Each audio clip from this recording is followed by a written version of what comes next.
Frères et sœurs bien-aimés, la paix de Dieu sera avec chacun de nous. Aujourd'hui, c'est un immense choix d'être ici, c'est un privilège d'être ici. Nous sommes ensemble pour étudier la parole de notre Sauveur et Seigneur Jésus-Christ. Nous avons bien dit la parole de notre Sauveur et Seigneur Jésus-Christ. Donc, ce n'est pas notre parole.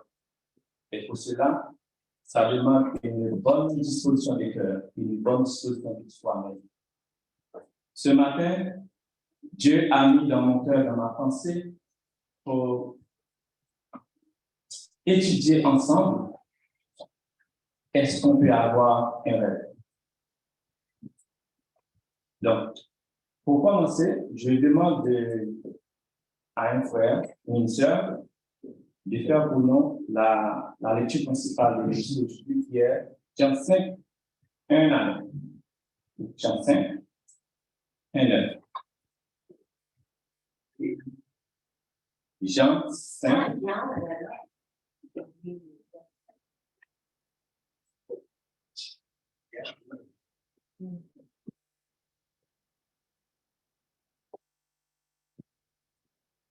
Après cela, il y eut une fête de Juifs.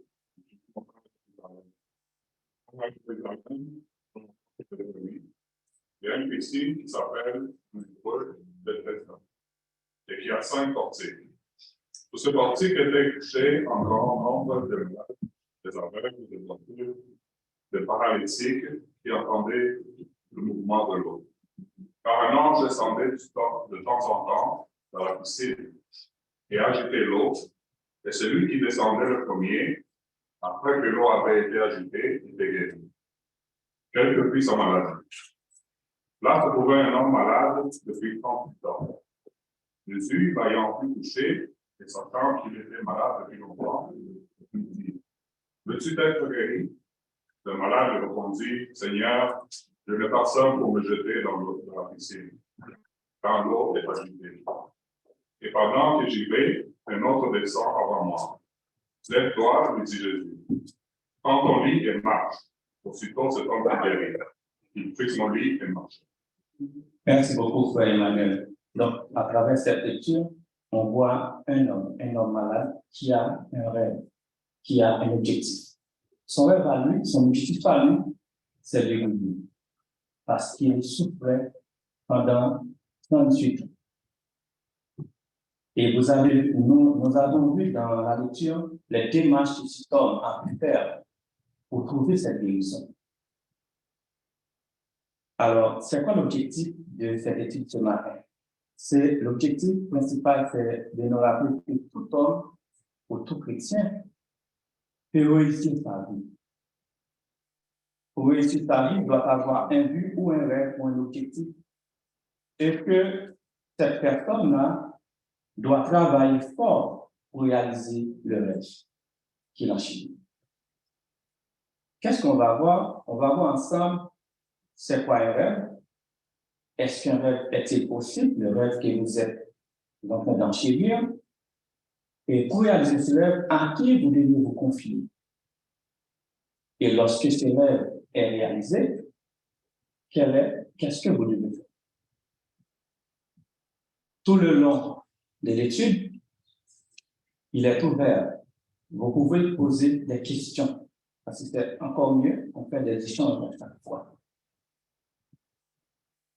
Alors, est-ce que quelqu'un peut me dire c'est quoi un rêve?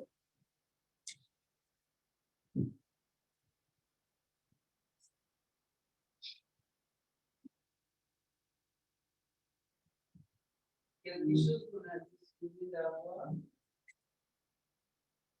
Quelque chose qu'on veut avoir? Merci beaucoup, c'est oui. C'est une définition, c'est un aspect de la définition. Oui, merci. Quelqu'un d'autre peut essayer? Quelque chose qu'on voudrait accomplir, que ce soit professionnel, que ce soit Merci beaucoup, Passion. Ça, c'est l'aspect objectif. Exactement, c'est bon. Bon, la définition, c'est presque terminé là. Quelque chose qu'on espère.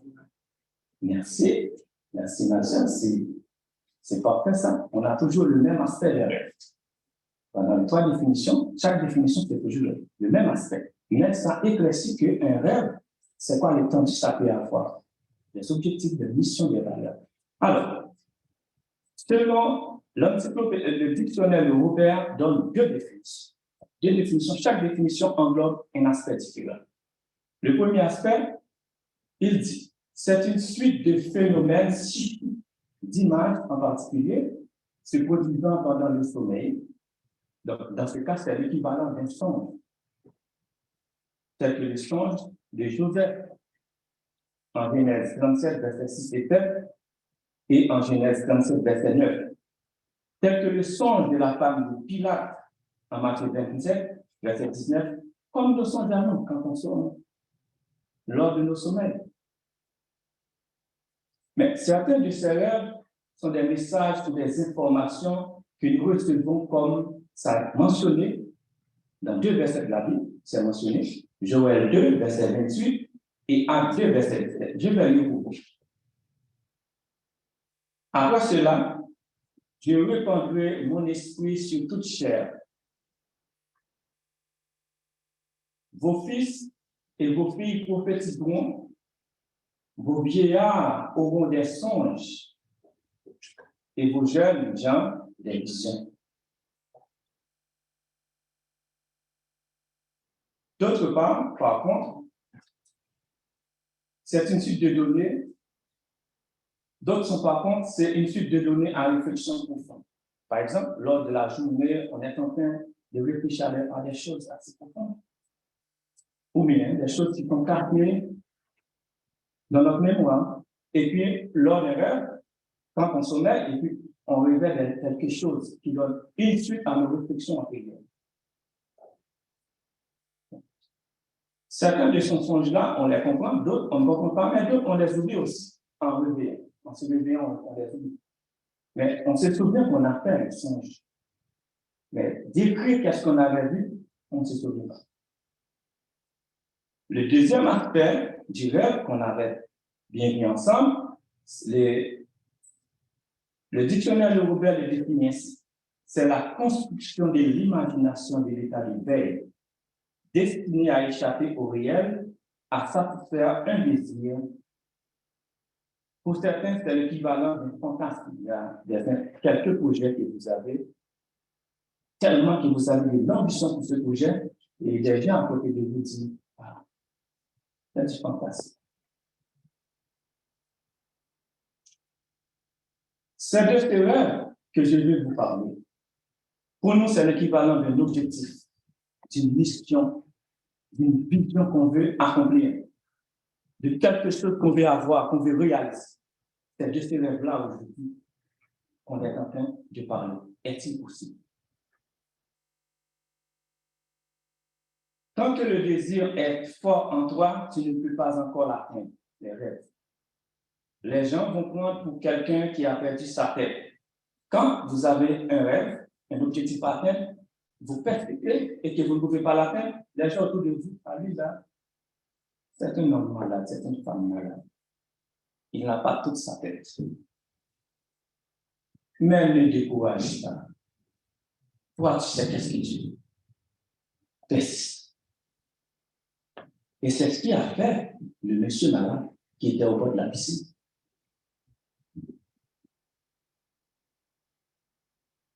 Ce rêve-là, Dieu l'a parlé en Jérémie 29, verset 11. Qui peut le dire? Jérémie 29, verset 11.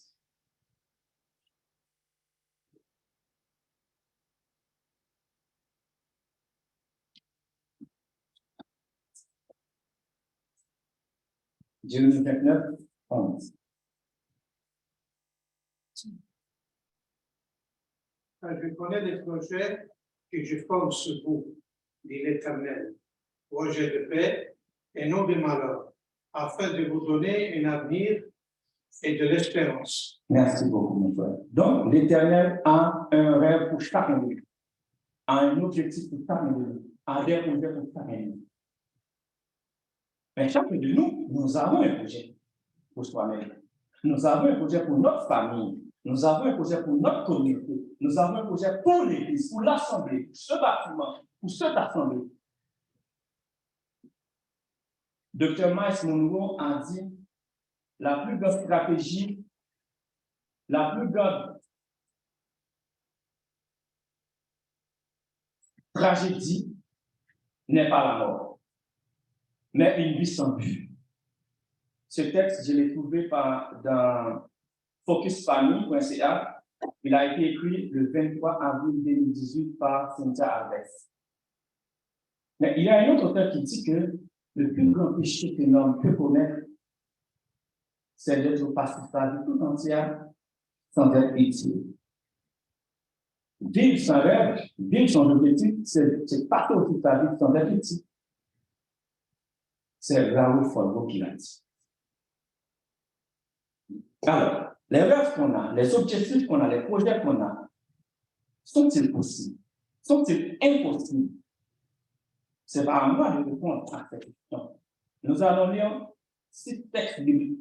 Et à travers ces textes bibliques, nous allons trouver les réponses. Alors, je commence par le premier, qui est le plus simple. C'est Marc 9, verset 23. Je vais lire. Et le deuxième, ce sera Jean 10, verset 33 à 36. Je vais avoir quelqu'un pour le Jean 10, 33 à 36. Alors, le premier, c'est Marc 9, verset 23. Jésus lui dit, si tu veux, tout est possible à celui qui croit. Tout est possible à celui qui croit. Donc, ça, c'est une première réponse. Est-ce que le projet que vous avez en tête est possible? Avoir un enfant, avoir une grande entreprise, faire des œuvres caritatives à travers le monde, est-ce qu'il est possible? Oui, il est possible. Il suffit d'y croire. Le deuxième texte. Est-ce qu'un frère ou une sœur peut lire pour nous, Jean 10, verset 33 à 26? Mais tu me répondis, je n'ai pas pour une modèle que non, c'est la prison, mais pour un blasphème. Et parce que toi, qui est un homme qui fait Dieu, et je l'ai répondu, n'est-il pas écrit dans votre loi? J'ai dit, vous êtes Dieu. Si elle a appelé Dieu, c'est à qui la parole de Dieu a été adressée. Et si l'écriture ne peut être anéantie, c'est lui que le Père a sanctifié et envoyé dans le monde pour lui dire blasphème, et c'est là parce qu'il dit je suis Dieu. Merci beaucoup, ma soeur. Vous voyez, moi, j'ai souligné dans ce texte, mais pour un blasphème, et parce que toi, tu es un homme, tu t'es fait Dieu. Ça représente les obstacles que tu peux avoir lorsque tu as des objectifs, lorsque tu as des projets. Ce sont des obstacles en fait. Mais il ne faut pas affaiblir. On va lire le psaume 82, versets 6 et 8. Je vais lire moi-même. J'avais dit, vous êtes des dieux. Vous êtes tous des fils du Très-Haut. Cependant, vous mourrez comme des hommes. Vous tomberez comme un prince quelconque. Lève-toi, ô Dieu, juge de la terre, car toutes les nations t'appartiennent.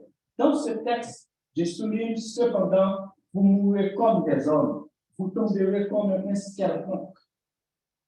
Pourquoi je souligne? C'est parce que des fois, on commence quelque chose.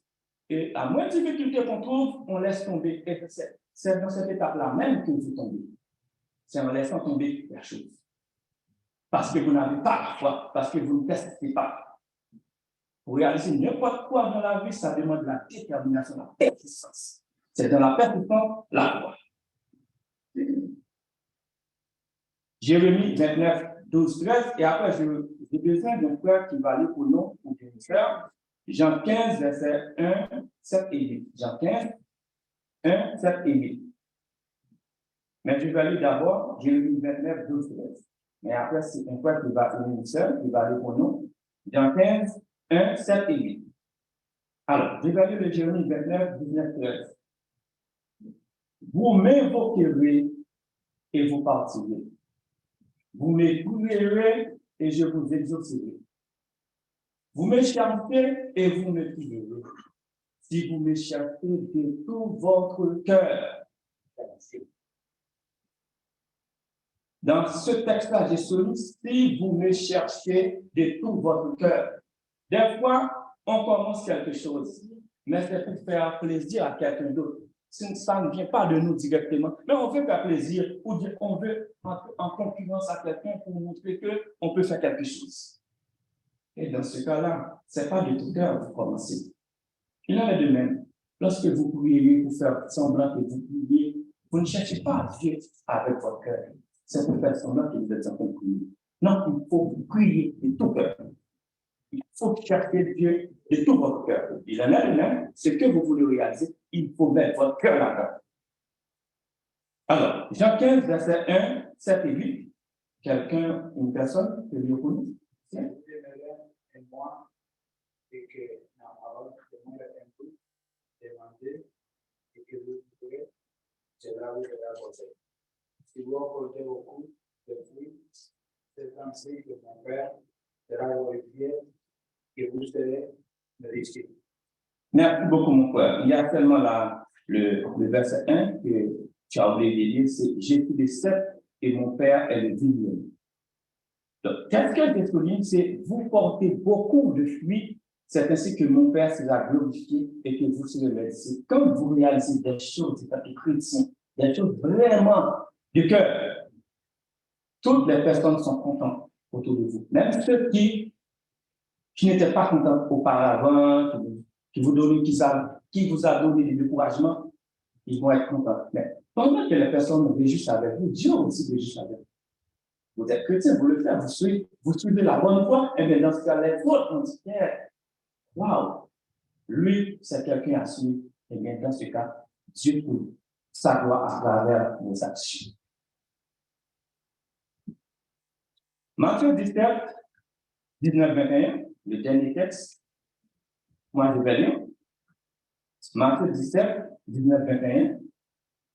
Alors les disciples s'approchèrent de Jésus et lui dirent en particulier, pourquoi n'avons-nous pas pu chasser ces démons?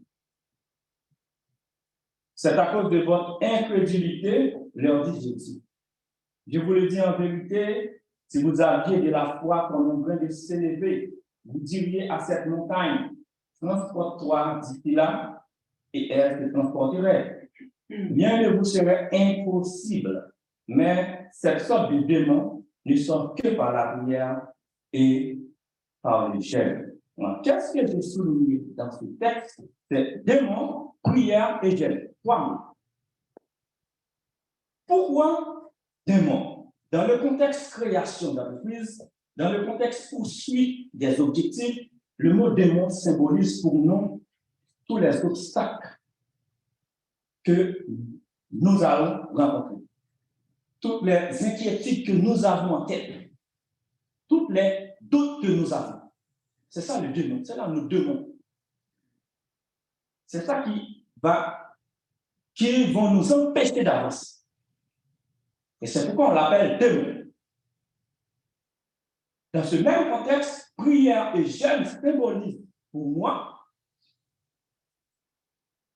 c'est l'assiduité, la détermination, la volonté que vous avez et surtout la persévérance. Pourquoi je l'interprète comme ça? Quand vous priez, ça demande une constance. Le jeûne, ça prend plus de temps. Donc, c'est la persévérance.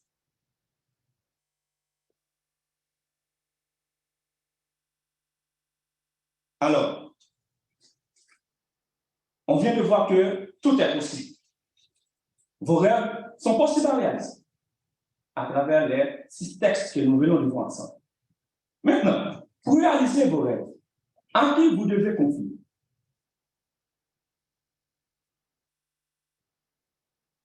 Il est important de vous rappeler que pour réaliser vos rêves, ça demande un sacrifice. N'importe quel entrepreneur russe peut vous dire. Un sacrifice, c'est quoi un sacrifice? Un changement de comportement, c'est un sacrifice. un changement de la façon de penser certains sacrifices.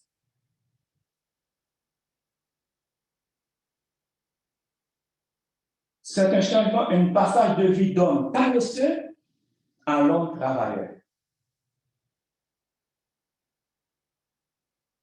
Comme l'avait dit un de notre frère ici, lors d'une étude biblique le 26 mai 2019, je me rappelle bien, parce qu'il était toujours des notes, il faut sortir de sa zone de confort pour réaliser vos rêves. Et en économie, on appelle ça coût d'option. La chose principale que vous devez vous rappeler que votre rêve, c'est votre rêve. Ce n'est pas le rêve des autres. C'est votre rêve, c'est vos objectifs, votre mission, votre vision. Ce n'est pas celle des autres. C'est-à-dire, à n'importe qui vous expliquiez ce rêve, il ne le comprendra jamais. Alors, revenons à notre texte principal. Jean 5, verset 1 à 9, en particulier le verset 7. Le verset 7 dit, Jean 5, verset 7, le malade lui répondit, Seigneur, je n'ai personne pour me jeter dans la piscine quand l'eau est agitée, et pendant que j'y vais, un autre descend avant moi. Il a beaucoup travaillé pour trouver la religion. Mais j'ai deux questions à poser à travers ce texte, parce que c'est verset 7 là. Est-ce que cela sous-entend que ce malade, cet homme-là qui est malade depuis 38 ans, n'a ni frère ni sœur? En tout cas, la Bible n'a rien dit de ce sujet. Moi non plus, je ne peux rien dire. La deuxième question est la suivante. Est-ce que cela sous-entend aussi qu'il n'a ni père ni mère? La Bible n'a rien dit non plus. Mais vous et moi, nous savons que tout homme, toute femme, tout enfant a un père et a une mère. Mais dans la Bible, il a dit, l'homme a dit, je n'ai personne. Qu'est-ce qu'il veut dire? Est-ce que c'est les autres qui veulent qu'il guérisse ou bien lui? C'est lui qui veut avoir la guérison. Donc, souvenez-vous de ça. Des fois, vous avez votre objectif, il y a des persistances que vous devez avoir. Il y a des difficultés qui vont apparaître, surtout lorsque ça va arriver. Lorsque vous allez concrétiser votre rêve, c'est impliqué qu'il y a des problèmes qui vont arriver. Je me rappelle avoir été malade en Haïti. J'étais gravement malade. Je me suis interné à l'hôpital pendant 8 jours à l'hôpital, au Gonaïve et ici à Saint-Eustache pendant 9 jours. Au Gonaïve, pendant que j'étais malade, à l'église même, dans l'espace même de l'hôpital, j'ai déclenché une prière entre frères. Nous prions ensemble. Je ne pouvais pas ni rester assis, ni rester debout. Après la prière, je me suis levé, malgré que ça fait du mal. J'ai salué toutes les personnes qui étaient dans la salle avec moi. Je devais prendre l'avion pour venir ici. La veille du jour que je devais prendre l'avion pour venir ici, je suis allé à la banque avec ma femme. En arrivant à la banque, je me suis tombé par terre parce que je ne pouvais pas rester, même pour une minute. Et bien, le lendemain, je fais le parcours entier moi seul, sans béquille. Je n'étais pas encore venu. J'ai fait tout le parcours. Ceux qui ont l'habitude de voyager de l'extérieur pour venir ici, ils savent très bien qu'est-ce que j'ai tout dire. En arrivant à l'aéroport de Haïti, vous devez marcher quelques mètres pour atteindre l'avion. Alors, ne pensez pas que les gens sont là. Oui, ils sont là pour vous, mais ne comptent pas à 100% pour réaliser vos rêves. Alors, lisons ensemble Jérémie 17, verset 5-8, toujours dans le même contexte à qui vous devez confier pour réaliser vos rêves. Jérémie 17, 5-8.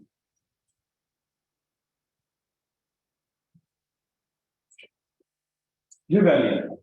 Ainsi parle l'Éternel. Maudit soit l'homme qui se confie dans l'homme, qui prend la chair pour son appui et qui détourne son cœur de l'Éternel. Il est comme un misérable dans les déserts et il ne voit point arriver le bonheur. Il habite les lieux brûlés du désert, une terre salée et sans habitants. Béni soit l'homme qui se confie dans l'Éternel et dont l'Éternel est l'espérance. Il est comme un arbre planté près des eaux et qui étend ses racines vers le courant. Il n'aperçoit point la chaleur quand elle vient et son feuillage reste vert. Dans l'année de la sécheresse, il n'a point de crainte et il ne cesse de porter du fruit. Ça fait Jérémie 17, verset 5 à 8. Donc, confiez-vous en l'Éternel. Et quels que soient les obstacles, ça va devenir du bonheur. Je voudrais que quelqu'un lise pour nous Psaume 118, 5-13.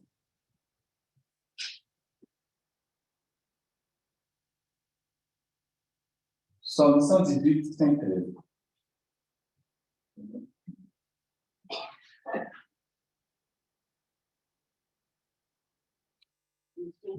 De la découverte et de m'a exaucé en lui pour la vie. L'Éternel est pour moi, l'Éternel est surtout et dévoué à la vie des Seigneurs. Viens rechercher et retrouver dans l'Éternel et de se faire à vous. Viens rechercher et retrouver dans l'Éternel et de se faire. Toute nation en prière, nom de l'Éternel et de la grâce. Elle m'a vu monnaie, ma prophète, le nom de l'Éternel et de la grâce. Comme des abeilles. Et si tel comme un fait des films, au nom de l'Éternel de la grâce. Mais pour ça, on fait tomber. Merci beaucoup, ma frère. Donc, quand tu te confies en l'Éternel, il n'y a pas d'obstacle. Si les obstacles arrivent, c'est juste pour t'enseigner. C'est juste pour t'enseigner. Ce n'est pas pour t'empêcher. C'est juste pour te permettre d'avancer avec la force et maîtriser certains paramètres. Donc, parce que tu es en l'Éternel, tu te confies en l'Éternel. Donc, pour répondre à la question, à qui devez-vous confier après la lecture qu'on vient de faire, il y a 3 personnes que vous devez vous confier pour réaliser vos rêves. Alors, quelles sont ces 3 personnes? Qui peut le dire? Oui, pourquoi?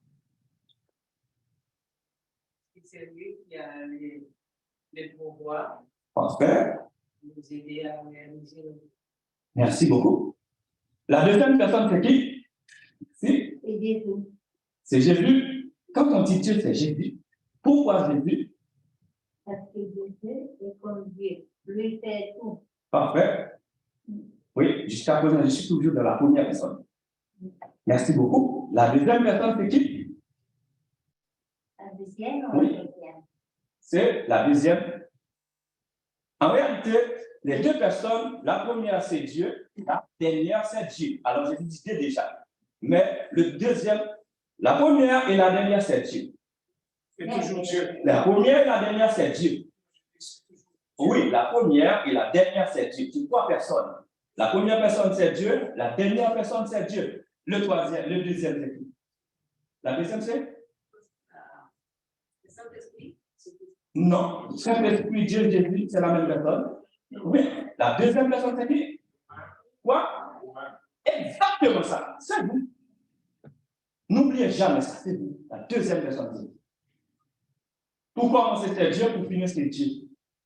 Mais après Dieu, c'est vous. C'est lorsque vous dépensez vos énergies à faire des choses, et Dieu vous accompagne. Mais lorsque vous faites dépenser des énergies de façon négative, lorsque vous faites des choses qui ne sont pas bonnes, conformément aux Saintes Écritures, c'est dans ce cas-là Dieu écarte de vous. Mais tant que vous êtes dans la voie du Seigneur, Dieu est avec vous. Et vous n'aurez rien à craindre. Alors, ce sont ces trois personnes. Donc, est-ce que cela sous-entend que vous n'avez besoin de personne pour réaliser vos rêves, vos objectifs? Non, vous avez besoin des gens. Mais ne vous confiez pas à ces gens. Lorsque je dis ne vous confiez pas, ne remettez pas votre projet à quelqu'un d'autre. C'est à vous et à Dieu seul. J'aurais besoin de frères X, j'aurais besoin de sœurs X pour m'aider à faire. Mais à n'importe quel moment, ils peuvent me laisser. C'est ça que vous devez comprendre. À n'importe quel moment, ils peuvent avoir du découragement parce que ce ne sont pas leurs projets. N'importe quel obstacle, on s'enfuit. Jésus l'a dit. Il a dit que quand le loup est entré, les mercenaires qui gardent les moutons, ils s'enfuient. Mais celui qui est le berger même, il ne s'enfuit pas. Il défend le mouton. Mais votre projet, votre rêve, c'est votre mouton à vous. Les autres sont des mercenaires. Alors, excusez-moi l'expression, c'est une façon de parler. Alors, on vient de voir que c'est possible de réaliser vos rêves. Et non seulement c'est possible, mais également, on sait à qui on doit confier pour réaliser les objectifs, les rêves. Mais quand vous réalisez vos rêves, il y a des choses que vous devez mettre en place. Dans Marc 10, elle raconte l'histoire Jésus et l'homme riche. C'est au verset 21, il est écrit. Jésus lui a regardé les mains et lui dit, il te manque une chose. Va, vends tout ce que tu as, donne-le aux pauvres et tu auras un trésor dans le ciel. Puis viens et suis-moi. Cette parole veut tout simplement dire que vous ne devez pas vous attacher aux biens matériels. Tout simplement. Les biens matériels que vous avez, l'argent, la gloire, l'honneur que vous avez, c'est pour vous servir sur la terre, pour vous servir et pour servir les autres. Il ne faut pas s'attacher. Quand vous êtes attaché, il va devenir votre maître. Et c'est là le piège. C'est pour ça que Jésus-Christ a dit, il est plus facile à un chameau d'entrer dans une aiguille. Parce que c'est l'orgueil. Quand vous aurez de l'argent, des fois vous avez de l'orgueil. C'est une mise en garde. Ce n'est pas parce que Jésus n'a pas dit que c'est impossible. C'est plus difficile à cause de l'orgueil que vous pouvez avoir lorsque vous avez de l'argent, lorsque vous réalisez vos projets. Il faut faire attention. Alors,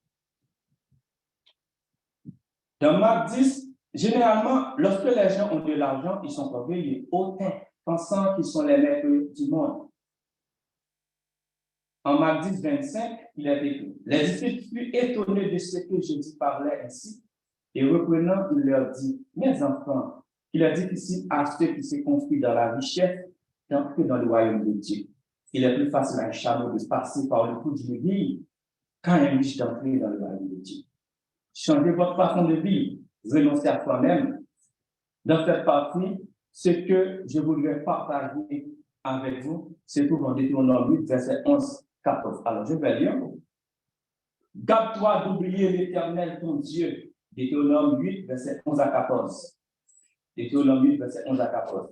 Garde-toi d'oublier l'Éternel, ton Dieu, au point de ne pas observer ses commandements, ses ordonnances et ses lois que je te prescris aujourd'hui. Lorsque tu mangeras et te rassasieras, lorsque tu bâtiras et habiteras de belles maisons, lorsque tu verras multiplier ton beau et ton bétail, s'augmenter ton argent et en or, et s'accroître tout ce qui est à toi. Regarde, que ton cœur ne s'enfle et que tu n'oublies l'Éternel, ton Dieu, qui t'a fait sortir du pays d'Égypte, de la maison des servitudes. Donc, vous pouvez avoir n'importe quel projet dans votre vie, que vous soyez chrétien ou pas. Que vous soyez chrétien ou pas. Ils peuvent réaliser. Seulement, en tant que chrétien, ne vous laissez pas guider par vos projets. Mais guidez vos projets et vos avoirs et non par l'inverse. C'est-à-dire que c'est vous qui devez diriger vos projets, vos avoirs. Jésus a dit, qu'il est difficile à un riche d'entrer dans le royaume des cieux. Mais c'est à cause de ces riches. L'Éternel a dit, garde-toi d'oublier l'Éternel, ton Dieu. Ne pas oublier ton Dieu lorsque tu es riche, lorsque tu deviens riche, lorsque tes rêves sont réalisés. Il y a des personnes qui demandent des choses à Dieu, et puis quand ça commence à arriver, mercredi, vendredi, dimanche, tous ces jours-là, il faut que je là ou bien en ligne. Mais quand les choses commencent à arriver, ils commencent à rater mercredi, ils commencent à rater vendredi, ils commencent à rater dimanche. Non, il faut se poser la question. Non. Ce n'est pas comme ça avant. Pourquoi rater moi? Pourquoi je dois rater ces jours? Mercredi, vendredi? Non. Quand tu rates des jours, maintenant, c'est comme si tu donnes une distance à Dieu. Garde-toi d'oublier l'Éternel, ton Dieu. C'est important quand tu es à Dieu. Alors, qu'est-ce qu'on peut conclure? Pour réussir votre vie, votre objectif, il faut avoir 7 éléments. La confiance, la volonté, l'activité, la détermination et surtout la persévérance. Il ne faut pas oublier que c'est votre projet et non pas celui des autres. Vous devez savoir que même quand les autres vous empêchent par tous les moyens, il faut agir comme le fait Bartimée en Marc 10, verset 48. Les gens empêchent Bartimée d'écrire. Qu'est-ce que Bartimée a fait? Il crie plus fort. C'est genre de ça. Ou comme la femme cananéenne en Matthieu 15, verset 25, lorsque Jésus lui a dit, il n'est pas bon de fêter, de donner des choses à petits chiens. Eh bien, qu'est-ce que la femme a répondu? Oui, Seigneur, dit-elle, mais les petits chiens mangent les miettes qui tombent de la table de leur maître. Certains obstacles peuvent apparaître. Utilise la sagesse que Dieu t'a donnée pour contourner ce obstacle. Et fais toujours appel à Dieu dans tous les obstacles et tu réussiras. Pour toute difficulté que tu peux rencontrer, souviens-toi de 1 Corinthiens 10, verset 13, c'est très important. 1 Corinthiens 10, verset 13. Aucune tentation ne vous est survenue qui n'ait été humaine. Et Dieu, qui est fidèle, ne permettra pas que vous soyez tentés au-delà de vos forces. Mais avec la tentation, il préparera aussi le moyen d'en sortir, afin que vous puissiez la supporter. Toute tentation, vous pouvez le supporter. Toute difficulté, vous pouvez la surmonter. C'est ça qui est écrit dans 1 Corinthiens 10, verset 13. Souvenez-vous de Joseph, les tribulations qu'il a pu passer. Et finalement, pour être la deuxième personne en Égypte. Avant de finir, il y a ces deux versets qui sont aussi importants de se rappeler. Matthieu 7, verset 7. Demandez et l'on vous donnera. Cherchez et vous trouverez. Frappez et l'on vous ouvrira. N'oubliez pas la séquence des choses. Demandez. Donc, il faut demander. Cherchez, c'est-à-dire, non seulement vous demandez, vous devez poser des actes. C'est ce qui signifie chercher. C'est pas tellement Dieu, j'ai besoin d'un mari, j'ai besoin d'une femme. Et puis plusieurs des hommes te cotisent. Et puis, tu ne cherches pas à répondre aucun d'entre eux. Mais tu veux un mari. Il faut poser des actions. Donc, demandez, cherchez. Marc 11, verset 24, le dernier verset, c'est pourquoi je vous le dis. Tout ce que vous demandez en priant, tout ce que vous demandez en priant, ce que j'aime le plus, c'est ce qui vient après. Ce n'est pas tout ce que vous demandez en priant, mais c'est l'autre qui vient après qui est plus important. Tout ce que vous demandez en priant, croyez que vous l'ayez reçu. C'est Marc 11, verset 24 qui l'a dit. Vous priez certes, mais il faut déjà savoir que vous l'avez reçu. Donc, tout ce que vous demandez en priant, croyez que vous l'ayez reçu et vous le verrez s'accomplir. Qu'est-ce que cela sous-entend? De façon matérielle, je vais le traduire pour vous. Vous commandez quelque chose sur Amazon. Vous avez l'habitude de le faire, non? N'est-ce pas? Vous payez. Est-ce que vous allez vous questionner de votre tête, vous allez l'avoir ou pas? Jamais, c'est ça? Eh bien, quand vous demandez, quand vous priez, c'est la même chose. Je demande à quelque chose que je sais que je l'existe déjà. Quand vous commandez sur Amazon, vous savez que ça va vous oublier quand même. Eh bien, quand vous demandez à Dieu quelque chose, il faut savoir que vous l'avez déjà eu. Il ne faut pas persister. C'est pas, je vous l'ai dit, ce n'est pas la persistance qui fait que ça va se faire. C'est votre foi, ce n'est pas la persistance de dire la même chose par vous, non. Parce que quand vous commandez un outil sur Amazon, un ouvrage sur Amazon, un livre sur Amazon, vous n'allez pas recommander encore. Vous n'allez pas refaire, mais vous l'avez fait. Il y en a de même. Vous passez dans l'épicerie, vous demandez quelque chose, vous l'avez. C'est la même chose. Il faut que vous croyiez que vous l'ayez déjà. Merci. Restez dans la paix et la grâce de Dieu. Prions ensemble. Éternel Dieu d'amour, nous te bénissons. Nous te glorifions, nous disons merci. Merci pour ton amour. Merci pour la sagesse que tu nous donnes. Merci pour ta présence parmi nous aujourd'hui. Merci pour ta parole. Nous te bénissons, nous te glorifions. Reste avec nous et nous te remettons le respect. Dans le nom de ton Fils Jésus-Christ, nous t'en prions. Amen. Amen. Merci.